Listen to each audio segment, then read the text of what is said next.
Petit Jornal. Inteligência e irreverência em doses diárias.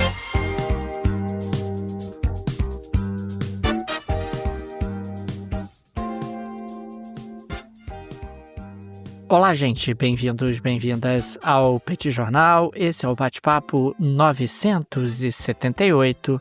Estamos gravando numa live no YouTube do Petit Jornal. São exatamente 21 horas e 23 minutos da quinta-feira, 27 de novembro de 2025. Cá está a dupla de costume, a dupla que você conhece de cor. Tanguy, o Bagdadi animado, contente, preparado, revigorado, resiliente, retumbante, descansado e tarifado. Segue tarifado o professor Bagdadi. Menos do que antes, é verdade, mas algumas tarifas ainda têm que ser negociadas para que o professor Bagdadi consiga vender alguns produtos para os Estados Unidos.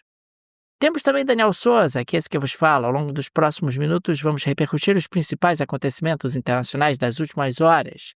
Como vai, professor Bagdadi? Tudo bem? Vamos a isso?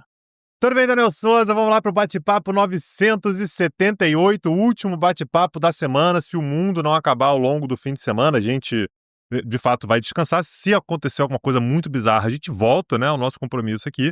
Mas deixa aqui, Daniel, as boas-vindas a todo mundo que acompanha a gente.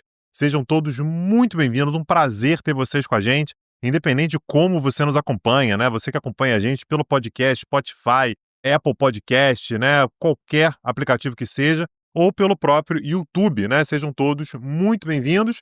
E, Daniel Souza, a gente começa o nosso episódio de hoje com aquele meme do Homem-Aranha, Daniel Souza. Sabe aquele meme do Homem-Aranha? O Homem-Aranha aponta para o Homem-Aranha, e aí o outro Homem-Aranha aponta para o primeiro Homem-Aranha. É isso que está acontecendo com Putin dizendo que gosta da proposta dos Estados Unidos para o cessar-fogo, que é uma proposta do Putin, tá? Então, a gente trouxe isso aqui no episódio de ontem, né? Estava muito claro, aliás, que a proposta que foi apresentada pelos Estados Unidos, aquela proposta de 28 pontos, que aliás já caiu para 19, né? Foram cortando ali os pontos e tal, chegaram a 19 pontos. É uma proposta que agradava 100% aos russos, era uma proposta que tratava de cessão de territórios que a Ucrânia ainda controla para a Rússia, os territórios que não estariam nessa proposta, né? Então que não seriam ali nem Luhansk, nem Donetsk, você teria um congelamento dos territórios, ou seja, a Rússia permaneceria também com a parte que já conquistou, a Ucrânia teria que diminuir dramaticamente a sua quantidade de soldados, a Ucrânia teria que concordar, inclusive colocando na sua Constituição, que não entraria na OTAN, ou seja, seria um golaço por parte da Rússia. Estava muito claro que essa proposta era uma proposta russa, tá?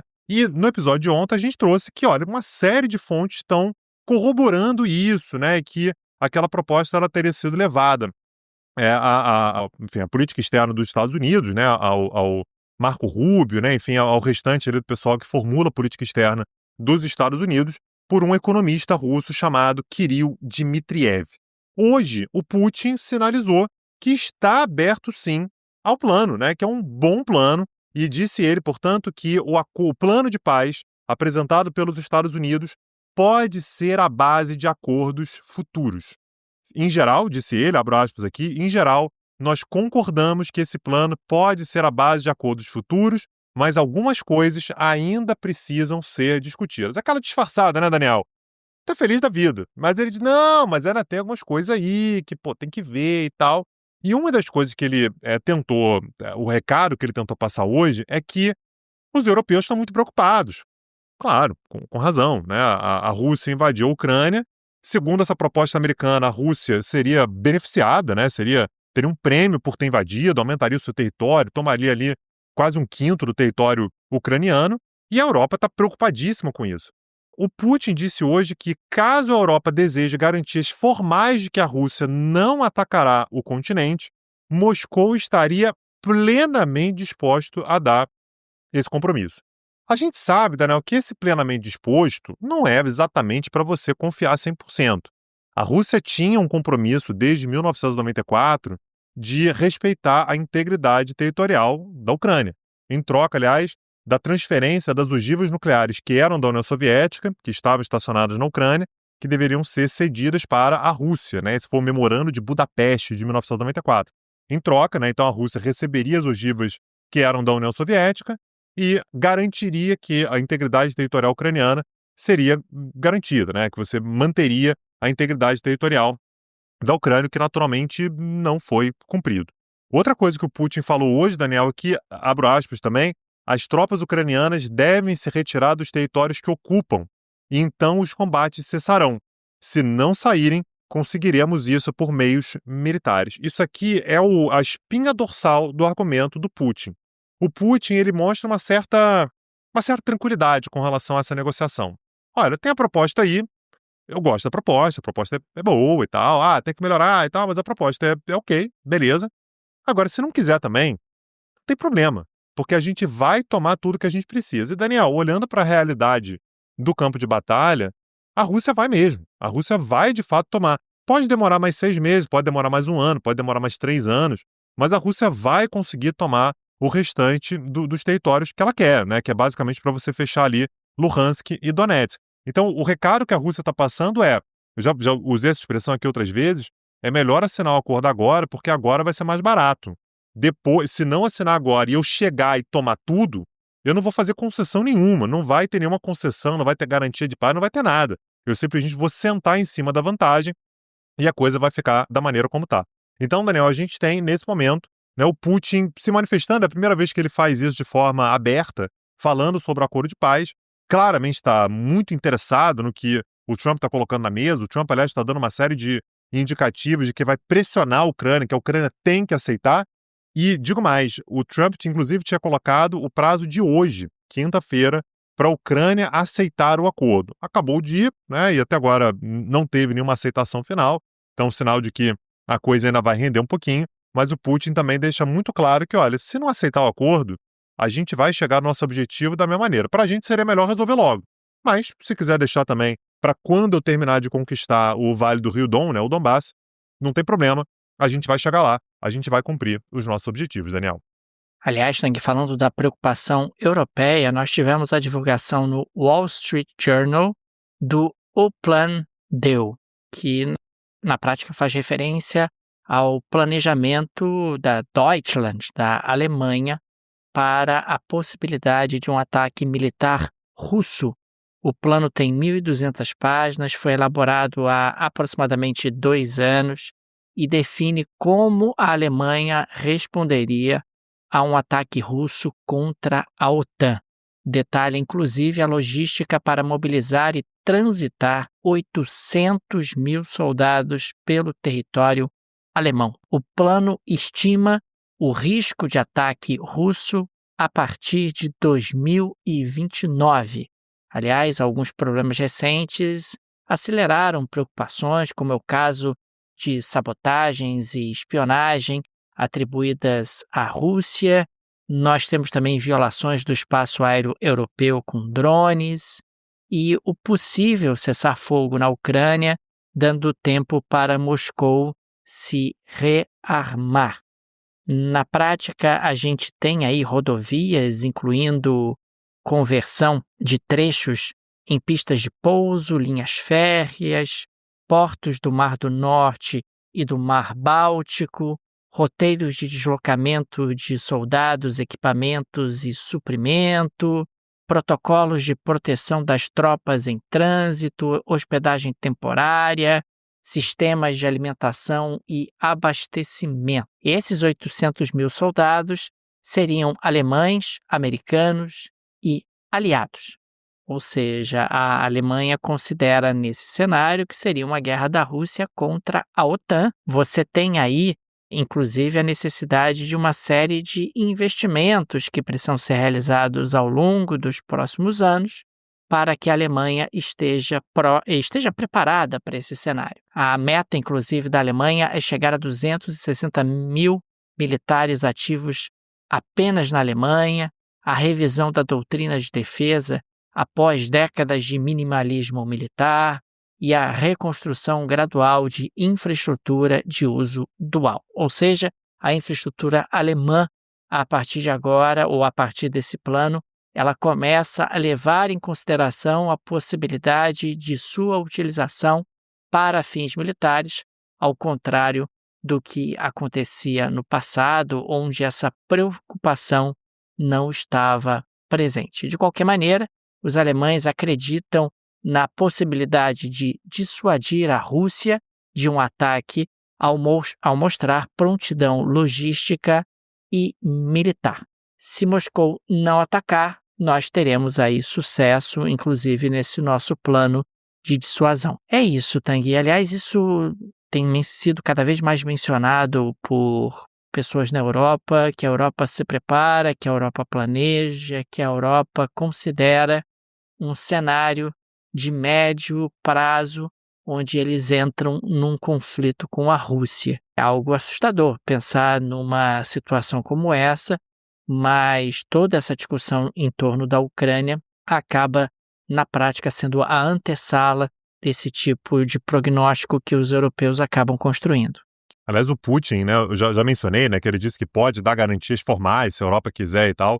E ele deu outra declaração no dia de hoje dizendo que é ridículo pensar nisso, né? É ridículo. Pô, a Europa tá pensando aí que imagina se eu vou atacar quem quer que seja na Europa Ocidental ou membros da OTAN e tal, isso não vai acontecer. Eu queria até falar um pouquinho sobre a França, Daniel, mas só trazer aqui um recado urgente, né, para os nossos ouvintes, porque está chegando ao fim a Black November da Alura, a maior escola de tecnologia do Brasil. Aliás, uma boa parte dessa preparação aí que a Europa está fazendo para eventualmente lidar com uma possível ameaça russa, um ataque russo e tal, passa muito também pela tecnologia, né? Então a Europa sabe disso, tem se preparado cada vez mais com tecnologia, o que mostra como conhecer de tecnologia é importante para todo mundo, é importante para a segurança da Europa, é importante também para a sua vida profissional. E aí a Alura, Daniel, só nesse mês agora, o mês está chegando ao fim, ela está oferecendo até 50% de desconto nos seus cursos, lá nos seus planos. Tem vários planos, desde o mais avançado até o mais básico, e que servem para qualquer pessoa, Daniel. Seja pessoa iniciante em tecnologia, seja pessoa mais avançada.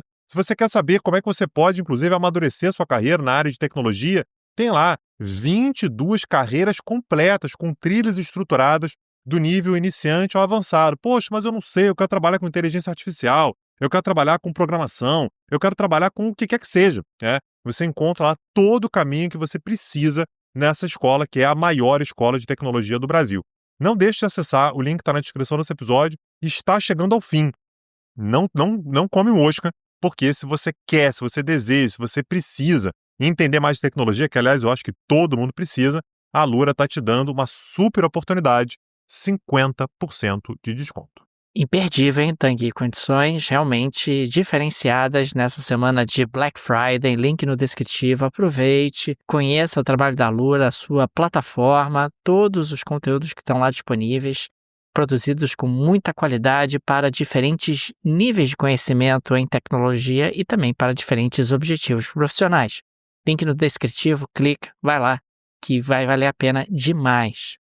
Daniel Souza, na semana passada, na verdade foi no bate-papo 968, né? Quem quiser escutar lá, eu falei aqui sobre a Alemanha, que reformulou o serviço militar voluntário. Né? Então, basicamente, o que a Alemanha anunciou naquele momento, o que está em linha, inclusive, com a pauta que você acabou de trazer, é que ela abriria a possibilidade de mais jovens, né, se alistarem voluntariamente, e se você tiver um número insuficiente de voluntários, a Alemanha poderia, inclusive, fazer sorteios, né? Enfim, criar alguma forma de angariar mais pessoas, né? De alistar mais pessoas mesmo contra a vontade delas, né? Então, criar uma certa cota ali de alistamentos que seriam obrigatórios.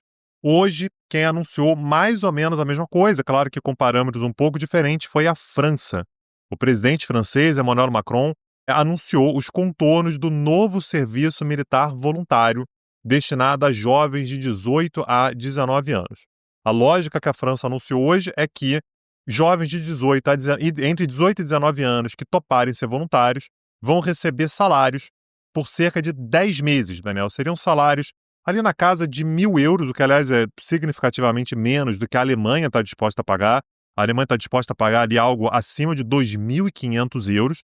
A França está oferecendo algo próximo, ali um pouco acima de 1.000 euros, mas também os objetivos franceses são bem mais modestos, né? A França, ela espera recrutar 3.000 jovens no ano de 2026, 10.000 jovens em 2030 e pretende chegar a 50.000 jovens em 2035. A Alemanha, ela está pensando na casa aí das centenas de milhares, então naturalmente ela paga mais, até para tentar ser mais atrativa, né? Ela espera ter bem mais homens que são atraídos para essa carreira. Agora, naturalmente, Daniel, uma pergunta que foi feita imediatamente como aliás na Alemanha também foi, esses jovens que se alistarem podem ir parar na Ucrânia? Porque a França foi exatamente o país que falou recentemente, se precisar ir de uma força de paz para garantir estabilidade, para fazer monitoramento e tal, a França poderia mandar soldados. Eu lembro que na época a gente até achou curioso aqui, porque o Putin falou, ô França, sei não, hein, se você mandar soldado para cá, eu posso considerar que você está declarando guerra contra mim. E a França disse, não, veja bem, não é bem assim e tal. Então a pergunta que veio imediatamente foi, essa galera que se alistar para receber 1.000 euros, né, de soldo, né, ao longo de 10 meses ali, va- va- pode parar na Ucrânia? E a França foi, né, o Macron foi taxativo com relação a isso.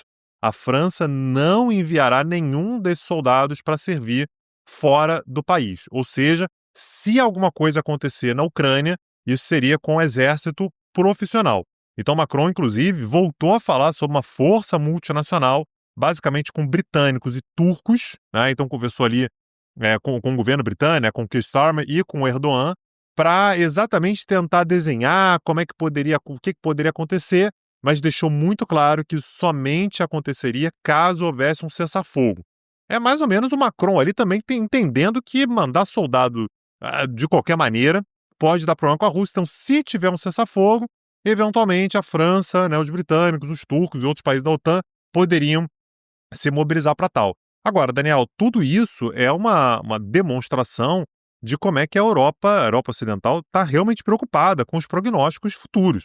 Você tem uma Alemanha, né, que com o vazamento agora desse plano que você delineou agora há pouco, se a Rússia fizer alguma coisa, você tem a Alemanha trazendo também mais voluntários, incentivando mais voluntários, e agora a França. A gente está falando sobre os dois principais países, né, do ponto de vista econômico, territorial e tal, da Europa Ocidental. São os dois pilares da União Europeia, são dois países que estão preocupadíssimos com o que pode acontecer daqui para frente.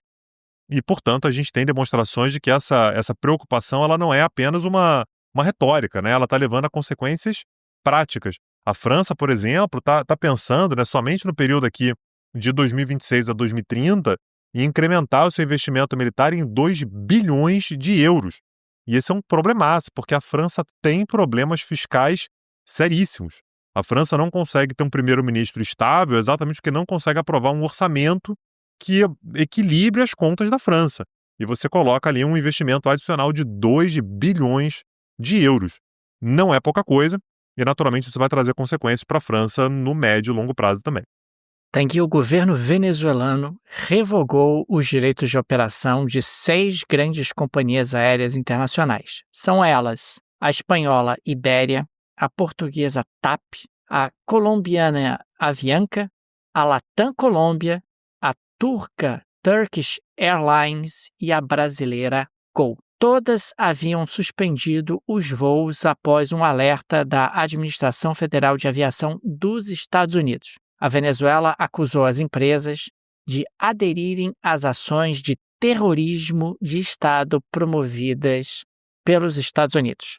Disse que os voos foram suspensos unilateralmente e alegou que o regulador americano não tem competência para emitir alertas sobre o seu espaço aéreo. A agência americana havia avisado sobre uma situação potencialmente perigosa ao sobrevoar a Venezuela. A IATA, que é a agência internacional, informou que a Venezuela deu 48 horas para que as companhias retomassem os voos. As empresas não cumpriram o prazo e o governo acabou cumprindo a ameaça de revogar as licenças. Mas nós temos algumas empresas que suspenderam os voos, mas continuaram autorizadas. Foi o caso da Air Europa, que é uma companhia espanhola, e da Plus Ultra, que também é uma companhia espanhola. Algumas outras empresas continuaram operando normalmente e continuam operando normalmente na Venezuela. É o caso da Copa Airlines e também de algumas companhias locais em voos para Colômbia, Panamá e Curaçao. Tanguy, de um lado você tem a Venezuela tentando mostrar que está sob controle, que o Nicolás Maduro sabe exatamente o que está acontecendo no território venezuelano, ele tenta projetar força, mas, por outro lado, existe o risco de um ainda maior isolamento da Venezuela com as restrições de voos ao país. Afinal, a Agência Federal Americana diz que tem um perigo ao sobrevoar a Venezuela. Você, como gestor de uma companhia aérea, vai fazer o quê? Vai arriscar? Vai botar a sua aeronave, a sua tripulação, os seus passageiros, a sua imagem sobrevoando a Venezuela? Sendo que você tem ali um porta-aviões estacionado perto da Venezuela, você tem ali bombardeios americanos chegando a poucos quilômetros da costa venezuelana, é algo complicado. Dá para entender qual é o movimento do Maduro, qual é o racional do Maduro, mas ao mesmo tempo me parece que ele está correndo o risco de isolar ainda mais a Venezuela, e dá para entender também o racional dessas companhias que consideraram que era perigoso demais continuar a voar em direção à Venezuela, pousar em Caracas e resolveram fazer ali uma suspensão temporária. Daniel Souza, como próxima pauta, eu queria falar aqui um pouquinho sobre o triângulo entre Estados Unidos, Japão e China. Só para a gente trazer aqui um pouquinho do contexto, né? A gente teve na semana passada a primeira-ministra japonesa, né? A nova primeira-ministra japonesa, Sanae Takaichi, dando uma declaração bastante agressiva diante da China. A declaração da Takaichi foi que se a China fizer algo contra Taiwan e eventualmente os Estados Unidos entrarem em conflito ou quiserem fazer alguma coisa em Taiwan para ajudar Taiwan, o Japão pode ter que entrar na guerra. A China entendeu isso como uma violação da soberania chinesa, como uma ameaça, e realmente fez uma ampla gestão diplomática para tentar constranger o Japão, para pedir um recuo e tal. E naquele momento a Sanae Takaichi não recuou. Ela continuou afirmando que essa é a posição japonesa, que o Japão está fechado com os Estados Unidos. Se os Estados Unidos estiverem fechados com Taiwan, o Japão estará fechado com os Estados Unidos. Só que ao mesmo tempo, Daniel, a gente teve uma conversa entre Donald Trump e Xi Jinping, entre o presidente dos Estados Unidos e o presidente da China, que chegaram ali a alguns entendimentos comerciais, né? Claro que a situação ela não é maravilhosa na relação entre Estados Unidos e China, mas começaram a se entender. Você teve, por exemplo, um compromisso da China de comprar mais produtos agrícolas dos Estados Unidos. E aí o Trump naturalmente olha para isso e fala assim, opa, temos uma grande oportunidade, né? Toda a pressão que os Estados Unidos fizeram sobre a China, de colocar tarifas e tal, era, em certa medida, para forçar a China a fazer concessões, né? Por exemplo, comprar produtos agrícolas norte-americanos, né? Comprar produtos agrícolas dos Estados Unidos. E, nesse momento, o Japão vai lá e dá esse tipo de declaração, o que torna a questão muito tensa e, naturalmente, bota os Estados Unidos no meio dessa bagunça. É uma rivalidade entre China e Japão, mas, naturalmente, o Japão está dizendo, olha, eu estou do lado dos Estados Unidos, o que pode engrossar muito o caldo naquela região. O que para os Estados Unidos, nesse momento, essa analisação norte-americana, não é uma boa coisa. Segundo o Wall Street Journal, no dia de hoje, nós tivemos uma ligação de Donald Trump para a primeira-ministra do Japão, a Sanae Takaichi. E o recado dele foi para ela baixar o tom das críticas à China. Temos que evitar uma escalada de tensões com Pequim. Então, isso veio exatamente depois que o Xi Jinping deu uma ligada para o Trump e falou assim, olha, isso que a sua aliada está fazendo aqui, que o Japão está fazendo, que a Takaichi está fazendo, não vai terminar bem.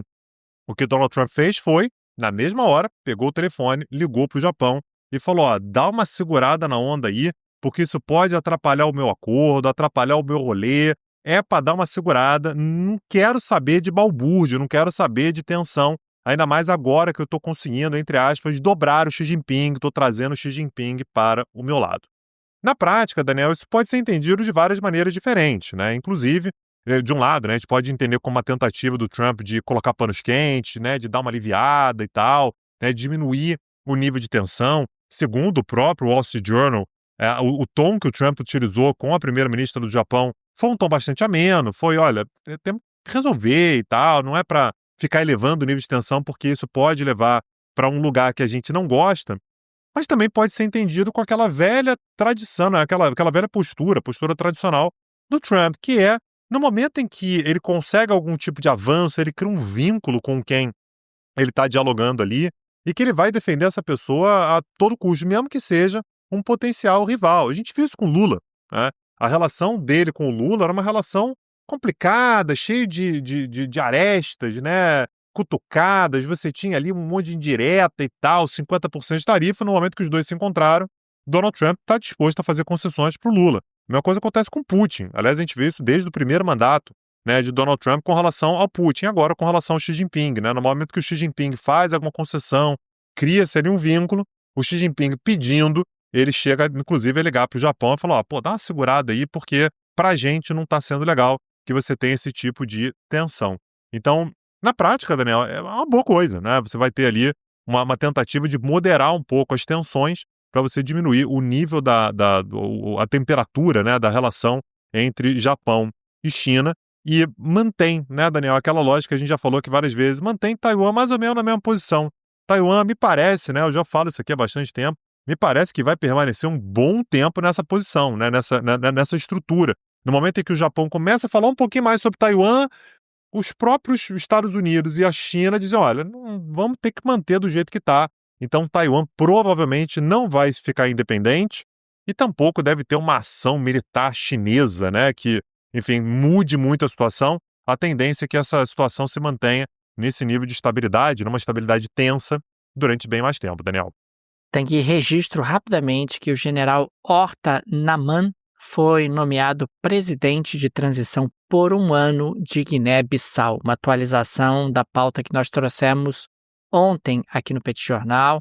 Inclusive, o ex-presidente, o agora ex-presidente Embalo, deixou o país e tivemos uma reação internacional importante. A União Africana condenou o golpe e exigiu a libertação imediata dos detidos. A Comunidade Econômica dos Estados da África Ocidental, da qual Guiné-Bissau faz parte, também condenou e expressou preocupação. Observadores eleitorais da União Africana e da Comunidade Econômica dos Estados da África Ocidental estão incomunicáveis, alguns dos observadores, o que tem gerado, inclusive, inquietação. O ex-presidente nigeriano, o Goodluck Jonathan, esteve desaparecido por algumas horas, mas depois foi enviado um jatinho, o jatinho presidencial da Costa do Marfim, foi enviado para Bissau para buscá-lo e ele acabou saindo com segurança. Guiné-Bissau acumula 9 golpes ou tentativas de golpe de Estado desde a sua independência em 1974. É um país conhecido por ser uma importante rota de tráfico de cocaína para a Europa e as coisas não parecem estar caminhando para um bom lugar, Tanguy. Afinal, a promessa é restaurar a ordem durante esse ano, no qual o general Horta estará no poder, quer dizer, sabe-se lá, né, por quanto tempo ele vai efetivamente permanecer no poder. O resultado da eleição de domingo não foi divulgado e provavelmente não será, e nós temos aí um risco político elevado com receio de novos confrontos ou reviravoltas na situação do país. Só para trazer mais um dado aqui sobre o ex-presidente da Nigéria, né, o Goodluck Jonathan, ele estava em Guiné-Bissau a título de observação das eleições, né, exatamente a eleição que deu todo o problema e acabou não conseguindo sair de lá. Daniel Souza, vamos para a Geleia da Shakira. O que você traz na Geleia da Shakira de hoje? Me conta. Tanguy, na Geleia da Shakira de hoje eu trago o calendário de 2026, de Vladimir Putin. Está à venda, Tanguy, o calendário de 2026. Aliás, são belíssimas as imagens. Mandei para o professor Bagdadi, que ficou tentado. Está querendo um exemplar para pendurar na casa dele. Não disse que é para pendurar. Teria. Para quê, então? Teria. Não, pô, é uma memorabilia, Daniel. Você imagina, cara, você ter um calendário de Vladimir Putin, não é todo dia, né, que você tem um negócio desse. Mas o fato é que está à venda nas bancas, nas melhores casas do ramo, na Rússia, o seu calendário de Vladimir Putin. Temos fotografias dele, diferentes fotografias nos diferentes meses. Em janeiro, por exemplo, Putin está em uma moto de neve e nós temos a frase, abre aspas, a fronteira da Rússia nunca termina, fecha aspas. Em fevereiro, temos Putin derrubando um adversário no judô e a frase é, abre aspas, sou uma pomba, mas tenho asas de ferro muito poderosas, fecha aspas. Em julho, o Putin está tocando piano de terno, num clima sonhador. Em agosto, Putin está com roupa de caçador. Abre aspas. Minha receita para energia: dormir pouco, trabalhar muito, não reclamar. Fecha aspas. Né? Enfim, Tanguy, temos vários conselhos, né? Temos aí conselhos como enfiar a cabeça na areia contraproducente, porque outra coisa sempre vai se destacar. Fecha aspas. Não há nenhuma imagem relacionada à guerra da Ucrânia. Mas não tem guerra, né? Tem guerra? Não operação militar especial, não há guerra. Sim, por isso verdade, não tem referência. Não tem nenhuma referência à operação militar especial. O calendário custa aí por volta de R$20 e é comum vê-lo em salas de aula, repartições públicas e nas casas das pessoas. É um culto à personalidade. E, claro, você não precisa também ter pressa, porque, afinal, o Putin poderá permanecer no poder até 2036. Então, você terá muitas oportunidades para adquirir o seu calendário Vladimir Putin. Alguns analistas até brincaram, né, achei até um pouco ousado, que ainda há mais de 4.000 dias para você comprar calendários de Vladimir Putin. Não entendi a provocação, acho que a pessoa que fez essa provocação não está, enfim, com juízo no lugar. De qualquer maneira, calendários de Putin existem desde o ano 2000, mas ganharam força em 2011. E, enfim, fica aí a sugestão de regalo de fim de ano, de presente de fim de ano para os seus amigos. Eu vou comprar um para o professor Tanguy Bagdadi e vou mandar entregar na casa dele. Tenho certeza que ele vai gostar. Perfeito. Vou ficar no aguardo, tá, Daniel Souza? Agradeço aí pela lembrança. Muito obrigado. E deixo aqui também um super agradecimento a todo mundo que acompanha a gente aqui. E se você quiser saber mais sobre o Vladimir Putin, teremos uma aula biográfica sobre o Vladimir Putin lá no Peticursos. peticursos.com.br. Tá rolando agora um curso sobre a Rússia. Já tivemos uma aula que você pode assistir gravada e temos ainda mais 3 aulas que vão acontecer ao vivo, toda terça-feira, 19 horas. E você tem acesso, além desse curso, né, sobre Rússia, a vários outros cursos, a muitos outros temas que eu tenho certeza que vão te interessar, além de um curso completo de comunicação e oratória. Tá tudo lá na plataforma peticursos.com.br e o link está na descrição desse episódio. Fica aqui o meu agradecimento e do professor Tanguy Bagdadi. Tanguy é seu nome, né? Tanguy Bagdadi. É Bagdadi, não é Bagdadi, não. Bagdadi. Tanguy Bagdadi. Bagdadi. Outro dia você me chamou de Sangui, também não é Sangui, é com T de tatu. Tá, cara, seu nome é muito difícil, eu ainda não aprendi, mas eu tenho esperança de aprendê-lo em algum momento, né? Depois enfim. de 20 e poucos anos você vai aprender, você vai conseguir. Mas enfim, fica aqui o nosso agradecimento aos apoiadores e apoiadoras do Petit Jornal, vocês que ajudam a manter esse projeto de pé. Fica o nosso carinho, o nosso abraço, o nosso muito obrigado a cada um de vocês. O Petit é uma mídia pequena, o Petit é um podcast artesanal, não tem o suporte de um conglomerado de mídia, de uma produtora, e por isso a ajuda de nossos apoiadores acaba sendo de fundamental importância. Fica aqui o nosso agradecimento a cada um de vocês. Fica também o convite, se você gosta do nosso projeto, se ele faz diferença na sua rotina, considere nos apoiar. No descritivo desse episódio tem várias alternativas. Tem a chave Pix para apoiar o Petit Jornal. A chave Pix está no descritivo. A chave Pix é petitjornal.pj@gmail.com. É uma forma prática, instantânea de apoiar o Petit. Dá para ativar o Pix recorrente.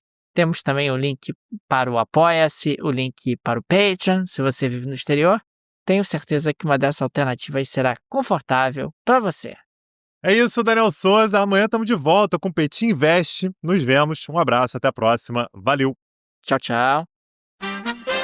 Petit Jornal. Inteligência e irreverência em doses diárias. Acesse www.petitjornal.com.br.